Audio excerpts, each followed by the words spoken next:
গণঅভ্যুত্থান থেকে দেখেছি। শিশু ধর্ষণ, নারী নির্যাতনের ধারাবাহিক ঘটনা এবং নারী নিরাপত্তায় রাষ্ট্রের উদাসীনতার বিরুদ্ধে বিক্ষোভ সমাবেশ করেছে বিপ্লবী ছাত্র মৈত্রী। 22 ফেব্রুয়ারি শনিবার রাজধানীর শাহবাগে জাতীয় জাদুঘরের সামনে এই কর্মসূচি পালিত হয়। ধর্ষণের অভিযোগ এনে যে নারী বা কন্যা শিশুটি আদালতে উপস্থিত। বুধবার 5ই আগস্টের পর বক্তারা নারী ও শিশুর প্রতি সহিংসতার ক্রমবর্ধমান প্রবণতার তীব্র নিন্দা জানান এবং দোষীদের দৃষ্টান্তমূলক শাস্তির দাবি করেন। 2020 থেকে 2024 সেপ্টেম্বর পর্যন্ত ধর্ষণের শিকার হয়েছিলেন 4787 জন নারী। ঠিক আছে, এগুলা যেহেতু শেখ হাসিনার আমলে সরকারের ব্যর্থতা, সেহেতু এগুলো আমরা ইন্টারিমের আমল নামায় লিখব না।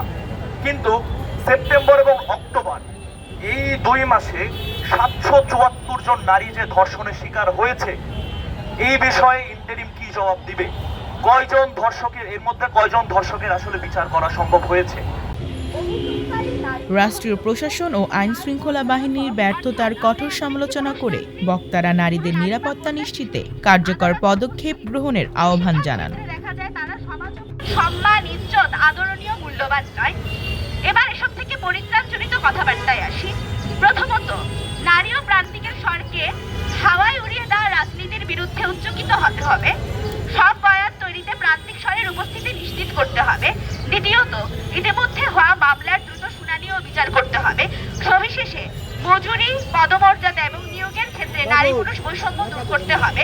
নারীর জন্য নিরাপদ কর্মপরিবেশ, যাতায়াত ও জীবনের নিরাপত্তা দিতে হবে।